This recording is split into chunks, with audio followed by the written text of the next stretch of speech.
지난주 수요일부터 사순절이 시작이 되었습니다. 올해는 부활주일이 4월 첫째 주일인데요. 부활주일 전까지 주일을 제외한 40일, 부활주일 전까지 주일을 제외하고 40일간을 사순절이라고 부릅니다. 사순절은 우리 기독교에 있어서 굉장히 중요한 절기죠. 여러분, 우리가 왜 이렇게 절기를 지키는 걸까요? 저희는 사순절 기간이라고 하는 이 기간을 통해서 예수님께서 왜 나를 위해서 십자가에 못 박혀 죽으셨는가, 우리는 더 깊이 묵상할 수 있습니다. 그래서 우리 신앙을 다시 한번 점검하고 내가 경건 생활을 지금 잘하고 있는가, 우리의 모습을 돌아볼 수 있는 귀한 그런 기간입니다. 여러분, 사순절 기간 동안 예수님께서 왜 나를 위해서 십자가에 못 박혀 죽으셨는가, 그것을 묵상하고 주 앞에 더 깊이 기도하는 그런 기간이 되실 수 있기를 바랍니다. 우리가 사순절을 지키는 이유 중에 하나는 예수님께서 40일 동안 광야에서 기도하셨는데요, 그것을 본받아서 부활절 전의 기간을 경건하게 보내기 위해서 사순절을 갖고 있습니다. 오늘 우리가 누가복음 4장 말씀을 봤는데요, 누가복음 4장에는 예수님께서 시험을 받는 내용의 말씀이 나옵니다. 여기서 말하는 시험은 마귀의 유혹이라고 바꿔볼 수 있겠습니다. 하나님께서 우리의 믿음을 시험하실 때가 있지요. 그와는 반대로 마귀가 우리의 믿음을 무너뜨리려고 우리를 유혹하는 경우들이 있습니다. 오늘 말씀에 의하면 예수님은 성령 충만한 상태였다라고 말씀합니다. 사실 예수님은 하나님의 아들이시기 때문에 이런 표현이 적당한지는 잘 모르겠습니다. 성령 충만하셨다. 하지만 그럼에도 불구하고 예수님께서 이 땅에 완전한 인간으로 오셨기 때문에 특별히 성경은 이 말씀에 강조해서 우리에게 주신다고 생각이 됩니다. 우리가 예수님을 영접하고 정말 예수님을 만나면 마음속에 큰 기쁨이 오죠. 정말 어떻게 형용할 수 없는 기쁨이 우리의 마음속에 임하게 됩니다. 성령 충만하게 되죠. 그런데 우리가 성령 충만하다고 해서 세상에서 만난 모든 일에 대해서 우리가 잘 감당하고 다 잘 되는 것은 아닙니다. 도리어 성령 충만할 때 마귀가 우리를 공격하는 경우들이 많이 있죠. 우리 신앙을 무너뜨리려고 많은 도전을 하고 또 굉장히 애를 쓰는 모습을 보이기도 합니다. 오늘 말씀에 보면 예수님께서는 성령 충만한 상태에서 성령님께 이끌려서 광야로 가셨다라고 말씀합니다. 광야는 특별한 곳이죠. 물도 없고 먹을 것도 없고 그리고 의지할 어떤 것도 없는 홀로 있는 공간, 그것이 바로 광야입니다. 예수님은 광야에 계셨고 이곳에서 금식하시면서 40일 동안 기도하셨습니다. 금식을 해보신 분들은 아시겠지만 배가 많이 고픕니다. 특별히 예수님은 40일간 금식 기도를 하셨겠지요. 얼마나 두리셨고 힘이 들었겠습니까? 그런데 마귀는 이런 순간에 접근을 하지요. 예수님에게 다가와서 이렇게 말합니다. 누가복음 4장 3절 한번 보겠습니다. 마귀가 이르되 내가 만일 하나님의 아들이거든 이 돌들에게 명하여 떡이 되게 하라. 마귀는 하나님의 아들이 예수님이라고 하는 것, 예수님께서 하나님의 아들이라고 하는 것 알고 있었을까요? 당연히 너무나 분명히 알고 있었겠지요. 그럼에도 불구하고 이렇게 말합니다. 내가 만일 하나님의 아들이라면, 굉장히 사실은 예수님의 자존심을 건드리는 말이죠. 여러분, 우리가 신앙생활을 하다 보면은 예기치 않게 우리의 자존심을 건드리는 그런 말들을 들을 때가 있습니다. 당신 교회 다녀? 당신 신앙인이야? 여러 가지 사실은 좀 비아냥거리는 말을 들을 수도 있고요. 우리의 자존심을 상하게 하는 말을 들을 때도 있습니다. 때로 우리의 속에서 내가 교회만 다니지 않았으면, 내 성질대로 하면, 그런 생각이 잘못하면 순식간에 올라오기도 하죠. 하지만 그럼에도 우리는 그 순간에 기도합니다. 주님, 제가 주님을 믿는 사람입니다 라고 순간적으로 기도하게 되죠. 오늘 말씀에 보면 이 마귀가 예수님을 유혹한 이 말은 사실 예수님에게는 대단히 절실한 문제였습니다. 그 문제는 바로 배고픔의 문제였죠. 예수님은 하나님의 아들이셨지만 완전한 인간으로 이 땅에 오셨습니다. 배가 고프다고 하는 이것은 심각하고 아주 절박한 문제입니다. 마귀는 지금 예수님에게 요청을 하죠. 하나님의 창조 질서를 깨트려서 내가 돌을 명해서 떡을 만들어서 먹어봐라 라고 요청을 합니다. 하지만 예수님은 넘어가지 않으시죠. 하나님의 말씀으로 마귀의 유혹을 넘기십니다. 자, 누가복음 4장 4절입니다. 우리 말씀 같이 한번 읽어보겠습니다. 예수께서 대답하시되 기록된 바 사람이 떡으로만 살 것이 아니라 하였느니라. 사람이 떡으로만 살 것이 아니라고 했습니다. 떡도 있어야 되죠. 먹을 음식이 있어야 됩니다. 하지만 그것만으로 세상을 살 수 없다는 것을 말씀하고 있습니다. 여러분, 이스라엘 백성들이 광야에 있을 때 먹을 것이 없었습니다. 광야는 아무것도 없죠. 하나님께서 어떻게 해주셨습니까? 만나를 내려주셨습니다. 만나를 먹어서 이스라엘 백성들이 살 수 있었죠. 근데 여러분, 우리가 정확히 알아야 됩니다. 만나 때문에 이스라엘 백성들이 살았습니까? 아니면 하나님께서 만나를 보내주셔서 이스라엘 백성들이 살았습니까? 하나님 때문에 이스라엘 백성들이 산 거죠. 만나 때문에 이스라엘 백성들이 산 것이 아닙니다. 배고픔의 문제, 가난의 문제 결코 쉬운 문제가 아니죠. 특별히 코로나19로 인해서 경제적으로 급격하게 어려워진 가정들이 있습니다. 어떤 분들은 경제적인 문제가 해결되면 그 다음에 교회에 오겠습니다라고 말씀을 하기도 하십니다. 그런데 여러분, 조금 전에 제가 드렸던 이 만나에 대한 말씀을 우리가 잊지 않기를 원합니다. 만나 때문에 내가 사는 것이 아니라 그 만나를 공급해 주시는 하나님으로 인해서 우리가 세상을 살아간다고 하는 것입니다. 배고픔과 가난, 경제적인 어려움, 그것으로 인해서 하나님과 멀어질 수 있다고 하는 것, 그것은 단순히 물질적인 문제만을 가리키고 있지는 않습니다. 이것은 영적인 문제이고 하나님과의 관계의 문제이고 하나님에 대한 신뢰의 문제입니다. 요즘 여러분의 영적 생활은 어떠십니까? 고든 맥도날드 목사님이 쓰신 내면 세계 질서와 영적 성장이라는 책이 있는데요. 그 책에 보면 이런 내용이 있습니다. 인도의 선교사로 사역했던 스탠리 존스 목사님에게 어느 주교가 찾아왔는데요. 같이 이런 대화를 나눴습니다. 이 주교는 그런 이야기를 했어요. 내가 주교로 있을 때는 정말 각광을 받았는데 그 삶이 끝나니까 좌절감을 나도 모르게 느끼게 됩니다. 내가 어떻게 이 어려움에서 헤어나올 수 있겠습니까? 어떻게 하면 승리하는 삶을 살 수 있겠습니까? 스탠리 존스 선교사에게 물어봅니다. 그러자 선교사님이 이렇게 대답을 해 주십니다. 그 비밀은 자기 포기에 있습니다. 승리하려면 자신을 포기해야 됩니다. 여러분, 어떤 것이 생각이 나십니까? 이 스탠리 존스 선교사님이 말씀하신 자기 포기는 예수님께서 말씀하신 자기 부인과 같은 의미를 갖겠지요. 여러분, 자기를 부인한다는 말이 어떤 의미입니까? 자기를 부인한다는 말은 예수님을 나의 주인으로 삼는다는 말입니다. 여러분, 굉장히 중요하죠. 성경에서 이 말씀을 예수님께서 강조하시는데, 자신을 부인하라 하는 말은 예수님을 바로 나의 주인으로 삼겠습니다, 선포하는 것입니다.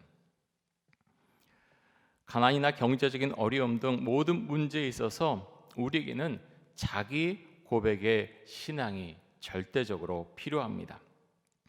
고든 맥도날드 목사님은 이런 영성을 갖기 위해서는 침묵과 고독의 시간을 정기적으로 가져야 한다라고 강하게 권면을 합니다. 침묵과 고독의 시간, 여러분은 그 시간을 갖고 계십니까? 우리가 사는 이 세상은 사실 소음이 대단히 많죠. 우리 주변에 굉장한 소음이 있습니다. 집에 들어가도 TV에서 나오는 소리, 라디오에서 나오는 소리, 인터넷과 유튜브를 통해서 나오는 소리, 우리가 도시에 살면서 온갖 소음에 시달립니다. 자동차에서 들리는 소리, 기차가 지나가는 소리, 여러 가지 소리가 우리의 귀에 끊임없이 들려오지요. 이런 가운데서 모든 소음을 멀리하고 조용한 시간, 침묵과 고독의 시간을 가지면서 주 앞에 나가는 것, 이것이 얼마나 귀한 시간인지 모릅니다. 여러분 언제 이렇게 침묵과 고독의 시간을 갖고 있으십니까? 혹시 그 시간을 갖고 있지 못하는 분이 계시다면 그 시간을 반드시 가지시고 또 회복하실 수 있기를 바랍니다.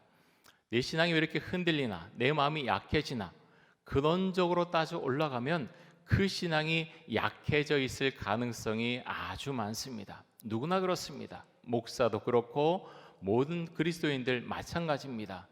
내가 주님과 개인적으로 만나는 침묵과 고독의 시간, 그것이 우리를 지켜주는 믿음의 열쇠라고 하는 것, 여러분 잊지 마십시오. 마귀가 예수님을 유혹한 두 번째는 재물과 권세의 유혹입니다.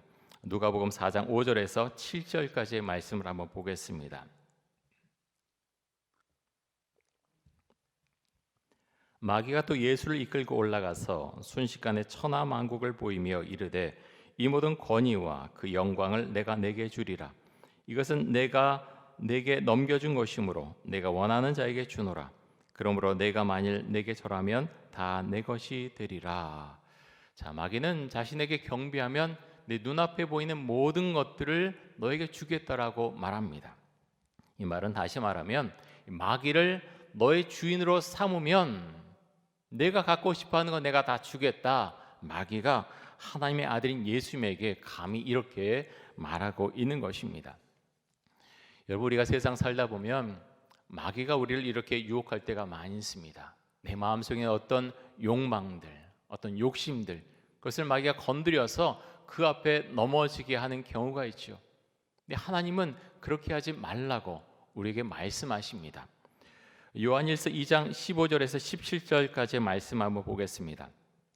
이렇게 말씀하는데요, 우리 같이 한번 읽어보겠습니다. 이 세상이나 세상에 있는 것들을 사랑하지 말라.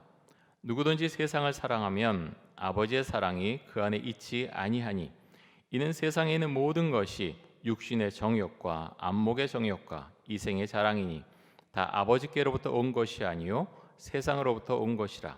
이 세상도 그 정욕도 지나가되 오직 하나님의 뜻을 행하는 자는 영원히 거하느니라. 세상을 살아가면 아버지의 사랑이, 하나님의 사랑이 그 안에 있지 않다라고 말씀합니다. 세상을 사랑한다고 하는 것은 예수님을 나의 주인으로 모시지 않고 세상의 것들을 더 중요하게 여기겠다라고 생각하고 행동으로 옮기는 것을 말합니다. 우리가 이런 욕심과 유혹에서 이겨낼 수 있기를 원합니다. 자, 예수님께서 세 번째 마귀가 이제 예수님을 유혹하려고 한 내용은 성전 꼭대기에서 뛰어내려라 하는 그 시험이었습니다. 누가복음 4장 9절에서 12절까지 한번 보겠습니다. 또 이끌고 예루살렘으로 가서 성전 꼭대기에 세우고 이르되 내가 만일 하나님의 아들이거든 여기서 뛰어내리라. 기록되었을 때 하나님이 너를 위하여 그 사자들을 명하사 너를 지키게 하시리라 하였고 또한 그들이 손으로 너를 받들어 내 발이 돌에 부딪히지 않게 하시리라 하였느니라. 예수께서 대답하여 이르시되 주 너의 하나님을 시험하지 말라 하였느니라. 마귀는 지금 예수님과 하나님의 관계에 있어서 그 관계를 손상시키려고 애를 쓰고 있습니다. 하나님의 아들이라는 것 계속해서 증명해 보라고 요청을 하고 있지요. 나가서 하나님께 도전하고 있습니다. 마귀는 하나님의 말씀을 가지고 예수님을 유혹을 하지요. 하지만 예수님은 그 말에 넘어가지 않습니다. 여러분 세상에는 하나님의 말씀을 가지고 장난하는 사람들도 많이 있습니다. 이단들이 그렇지요. 이단들도 성경을 사용합니다. 하지만 그 성경의 말씀을 가지고 자신들의 목적을 이루고자 하는 도구로 사용을 하고 있지요. 예수님은 성전 꼭대기에서 뛰어내려 보라는 마귀의 요구에 대해서 하나님을 시험하지 말라라는 말씀으로 마귀의 유혹에 넘어가지 않습니다. 여러분 그래서 우리는 성경 말씀을 잘 알아야 됩니다. 내가 예수를 믿고 성령을 받았다라고 한다면 말씀을 펴게 되어 있습니다. 그리고 읽게 되어 있습니다. 그리고 그 말씀을 알려고 정말 노력하게 되겠지요. 그래서 그 말씀이 나의 것이 되어야 마귀가 나를 공격할 때 그 마귀의 공격에 대해서 말씀으로 우리의 신앙을 지켜나갈 수 있는 것입니다. 여러분 요즘 어떤 시험을 받고 계십니까? 오랜만에 이제 홀수 짝수 목장께 나눠서 이렇게 일부 예배 때 좀 더 많은 우리 성도님들 뵈니까 반갑고 참 감사합니다. 코로나19 때문에 정말 아쉬운 마음이 그래도 너무 많지만 그래도 이렇게 좀 더 모일 수 있는 것 얼마나 감사한지 모릅니다. 그런데 여러분, 광야에 계셨던 예수님처럼 혹시 마귀에게 유혹받는 일이 여러분에게 있으신지요? 믿음의 시험을 넘어서는 방법은 단 한 가지밖에 없습니다. 그것이 무엇인가 하면 하나님을 철저하게 신뢰하는 것입니다. 여러분 꼭 기억하십시오. 내가 믿음의 시험을 받고 있다, 마귀의 유혹을 받고 있다, 그것을 넘어서려면 어떻게 해야 됩니까?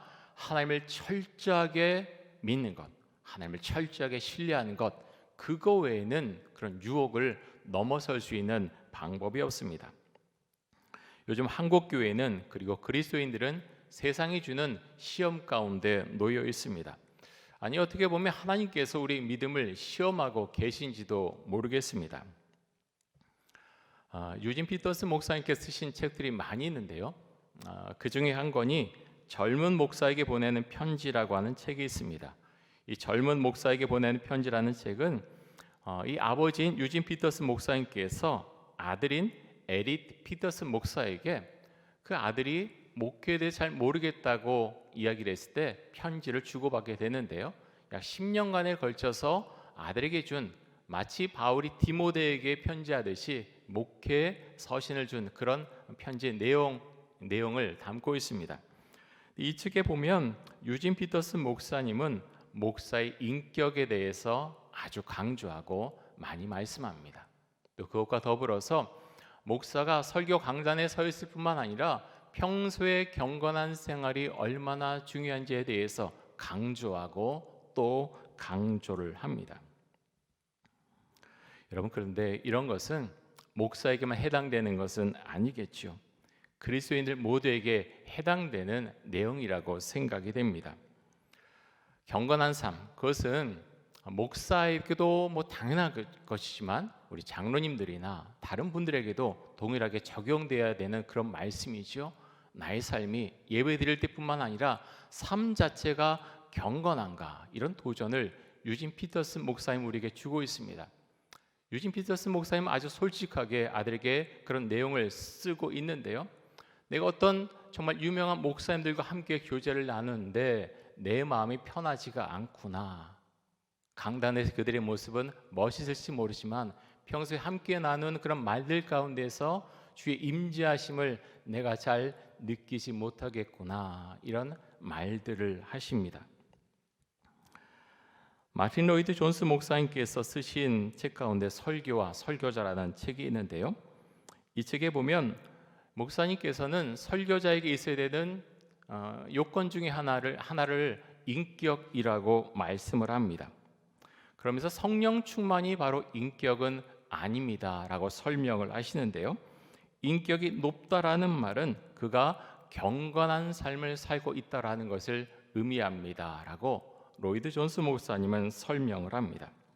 좀 이렇게 바꿔서 말하면 설교는 목사의 인격을 통해서 성도들에게 전달된다라고 말할 수 있겠죠. 이런 글을 읽을 때 저는 사실 대단한 부담감을 느낍니다. 제가 신학교를 다닐 때 굉장히 존경하던 목사님이 계셨습니다. 그래서 그 목사님이 실천 신학에 대한 분야로 학교 와서 강의를 하실 때 그 여러 과목을 들었습니다. 너무 그 목사님의 설교를 좋아했고 또 교회 가서 예배도 많이 드렸습니다.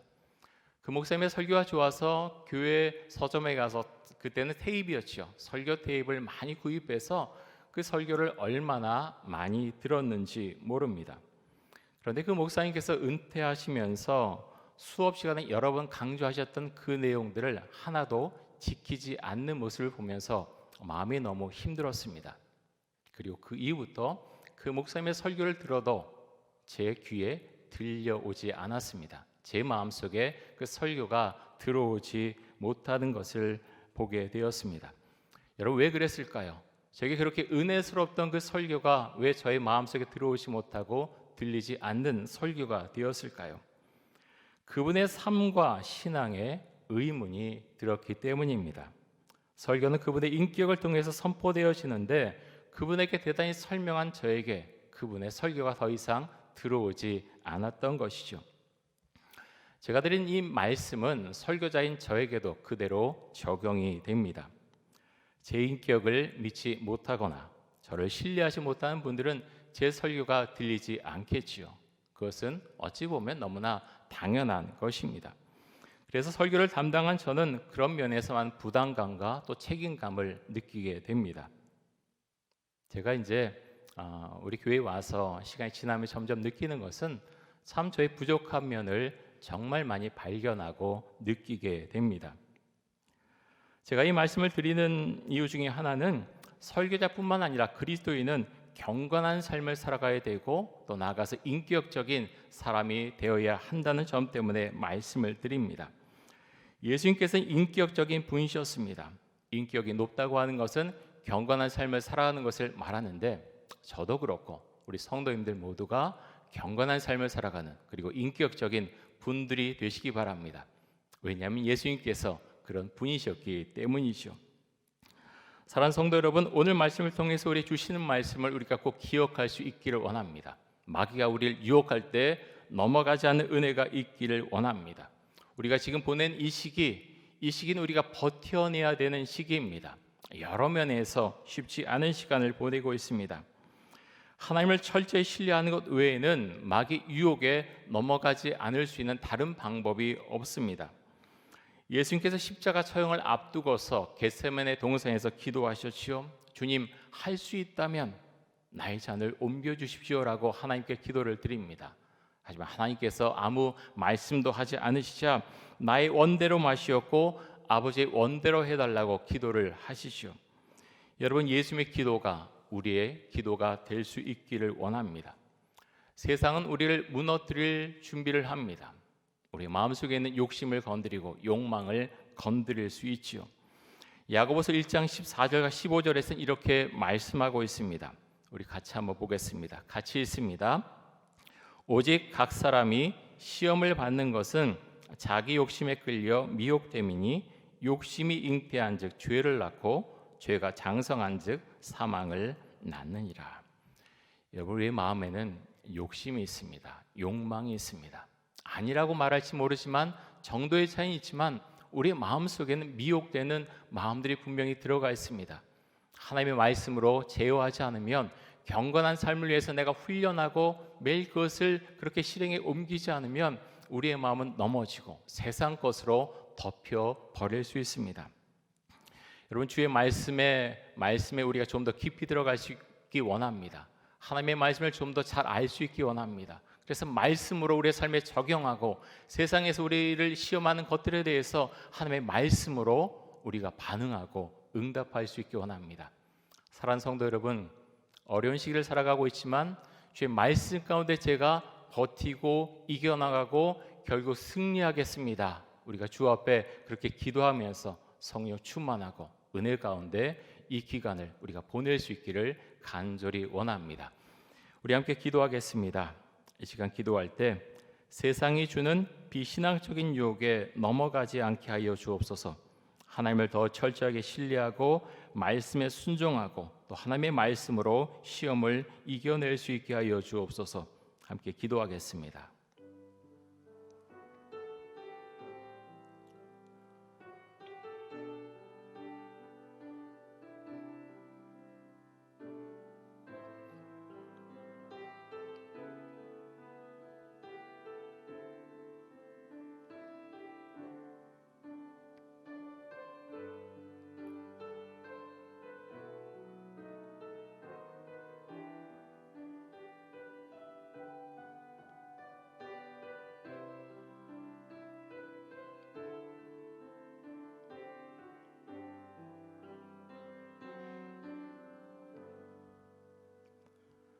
우리는 공동체로 모이기도 하지만 하나님 앞에 홀로 서 있는 한 사람의 신앙인이기도 합니다. 마치 예수님께서 광야에서 믿음의 시험을 받으신 것처럼 마귀가 우리의 마음을 두드리고 우리의 마음을 유혹하기도 합니다. 하나님, 시대적으로 참 어려운 시간들을 우리가 보내고 있습니다. 경건 훈련에 게으르지 않도록 해주시고, 특별히 사순절 기간 주의 말씀 가운데 거하며 하나님 날마다 고요하고 또 침묵 가운데 주 앞에 나아가는 그런 시간을 우리가 잊지 않고 반드시 지켜나갈 수 있도록 하여 주옵소서. 감사드리며 예수 그리스도의 이름으로 기도드립니다. 아멘.